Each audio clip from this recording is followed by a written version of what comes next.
Hi everyone and welcome to another Firms Consulting podcast. At the outset, I'll say this is going to be an interesting podcast. We are going to talk about the 29.9% of Firms Consulting clients in the case interview training program who don't end up at McKinsey, Bain and BCG, right?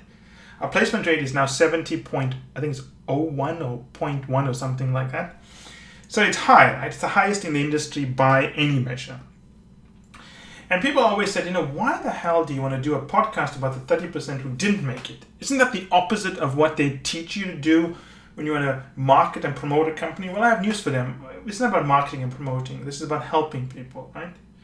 So, just a couple of things to understand about why I'm doing this. One is, I'm doing this because I think it's important that people understand where we failed. And this is not about hype. If it was about hype, the statistic I would be giving you is 97%, because 97% is the percentage of our clients who end up at any consulting firm, period. Now, that is the statistic other organizations have put out there. We are deliberately going with the lowest statistic because no one hired us to join Accenture.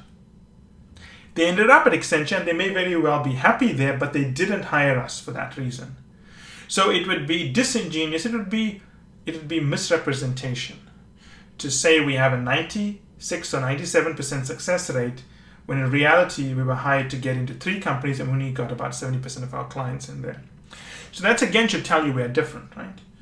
The other reason I mention this to people is that if there are people out there who think we have a 97 or even 100% success rate at placing clients into McKinsey, Bain, and BCG, they lack business judgment. You don't want to have those people as your clients because they just lack so much judgment, they're going to do bad in the interviews anyway, right? You want some realistic clients. So, 30% roughly of our clients don't get into McKinsey, Bain, and BCG, and I want to talk about them. When people say, Michael, how do we talk about this? It's simple, just tell the truth, right? You can't say, I'm going to take credit for the 70% who got in, but then absolve yourself of all the mistakes of the 30% who didn't get in. Either you are responsible or you're not responsible. Either you're accountable or you're not accountable. But you certainly cannot pick and choose when to be accountable. That is horrible business, and I hate when I see that in business, right? So yes, we are responsible and we believe we are accountable for the 70% who got in. We believe our training techniques got them in. We believe our methodology got them in. We believe our values, our counterintuitive approach. We use new techniques for just about everything, from building structures to brainstorming to estimations and so on. We are responsible. And of course, by default, we are responsible for the 30% who didn't get in. I mean, that's kind of logical, right? It's just, a weird coincidence that the people that we are not responsible for didn't get in. That's just nonsense. Let's not kid ourselves, yeah? The 30% who didn't get in, we are responsible. I would say of the 30% who didn't get in, let's just talk about them, right? There's a small percentage, I would say, like I can count them on 2 hands, right? Maybe 10 people who just were difficult clients, they just didn't listen. Maybe it's slightly more, maybe 3 hands, maybe 15, but I would say no more than that. Because you remember difficult clients. You remember clients who just don't want to edit their resume correctly. You remember them. I don't remember so many difficult people. So let's ignore that. And that's not going to change the numbers much. It's going to maybe take the 30% to maybe 28 or 29%. It's not a big difference, right? So let's look at the other 30% who didn't get in, right? Or the 28% who didn't get in. Why didn't they get in? Look, there's a number of reasons why they didn't get in. A large chunk of that belongs when we first started Firms Consulting. We decided to take in everyone. We thought, look, don't set up a barrier. Anyone who applies should get in. But the reality is that it doesn't work that way. Just because someone wants to join a consulting firm doesn't mean they have the skills. It doesn't mean that they have the ambition. It doesn't mean that they're just interested as well. So, we shouldn't have taken in so many people when we started. Second reason is that we are experimenting all the time. When we first went into Eastern Europe and started working with Middle Eastern clients from Kazakhstan, Russia, Uzbekistan, numbers were low. And people would say, but you know what, you're wasting our time, You haven't worked with people from Uzbekistan before. Why are you doing it now? Why are you deliberately lowering your numbers? Well, it's simple. If we don't take our first clients in those regions, how will we ever figure out how to help them? So every time we push into a new region, our numbers drop a little bit. When we open up, this concept of picking the most difficult clients and working with them, numbers dropped even more. When you started aggressively targeting LGBT, females, and minorities, numbers dropped even more. The more we push the boundaries in bringing in marginalized groups that are not common to consulting, the more our numbers drop. That's the reality.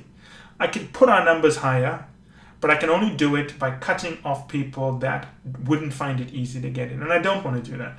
I have to keep it broad and take the pain.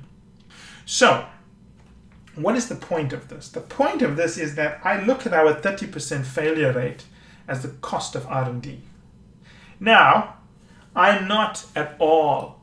Now, you're probably listening to this and thinking, well, oh my God, is Michael saying that I'm collateral damage? No, I'm not saying that. When a client writes to us and I think that they are a long shot, anyone who's ever interacted with me or firms consulting know that we sell nothing. We don't try to convince you of anything. If you phoned me on my mobile phone and said, Michael, give me 5 reasons I want to sign up with you, do you know what my response would be? My response would be, look, if you can't make up your mind with all the podcasts and articles, my advice is don't sign up with us. Sign up with someone else. If you can't make up your mind from reading all of that, there's nothing I'm going to tell you that's going to change your mind. So life's too short to have regret, sign up with someone else. I've actually told people that who've asked me. We don't sell. If I think you're a difficult candidate, I'll tell you that in the message. Look, I believe you're a difficult candidate. I believe it's going to be hard to place you. It's not going to be easy. We've never worked with someone like you. If you join the program, I'll commit that we will do our best. You've seen how hard we try. But that's all I can promise you. So when you're reading this and when you're listening to this and saying, but Michael is saying that 30% is R&D, that's not the way you treat people. Don't forget that those 30% that join are aware that I've made it clear that this is going to be difficult to work with them. It's going to be hard. I'm selecting you because we've never worked with someone with your profile. We have a transgender person we brought into the program today, openly transgender. Now, I believe that we can place them. I don't think it'll be easy. Have we done it? I think we have, but that person wasn't openly transgender. That's why I don't really count them as being the first transgender client. This is the first openly transgender client, right? We had a long discussion where I said to him or her that, they want to be a her, so I said to her that we've never done it. I don't know what's going to happen, but look, I understand what you're going through. I will guide you. This is what I think. So if you want to be part of the program, that's the truth. So when you think of the 30% who don't get in, it's not like we tell them, look, you'll definitely get in, right? So the 30% is an important number. One of the reasons we don't have big parties at the end of the year is because 30% of the people didn't place. That's a lot of people who didn't get in. 30%. You don't find an aircraft company having a party when they landed only 70% of their planes, right? No, you've got to land at least 99% of them before you have a party. So we take the 30% seriously. My point is this. 30% who don't get into the original goals of McKinsey, Bain, BCG. But they end up well. We continue to learn about why we failed. But the moral of the story is that we're always going to have a high number that don't get in. Much lower than any other firm, but high for us because we're always pushing the boundaries of what's possible. And that's it for today's episode. I hope you enjoyed it as much as I enjoyed doing the episode. Finally, I want you to remember that the only way to get access to our special offers, the only way to get our special pricing, and the only way to get samples of our content is to join the list on firmsconsulting.com. It's the only way also to get access to our unique advanced content that we make available to insiders. So if you want to get a sneak peek of things, test it out, see what's in there, this is the place to go. And finally, I want to thank you again for making us one of the largest podcast channels around the world for careers and for the 2 million downloads and counting.